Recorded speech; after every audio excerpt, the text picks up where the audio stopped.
வழிகளில் 100 தடை இருந்தால்தான் வாழ்க்கை ருசியாகும். மேடுகள் கடக்கும் நதியினில் தானே மின்சாரம் உண்டாகும். உள்ளத்தில் காயங்கள் உண்டு, அதை நான் மறைக்கிறேன்.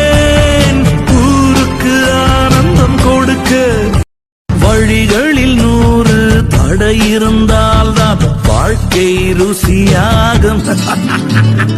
மேடுகள் கடக்கும் நதியினில் தானே மின்சாரம் உண்டாகும்.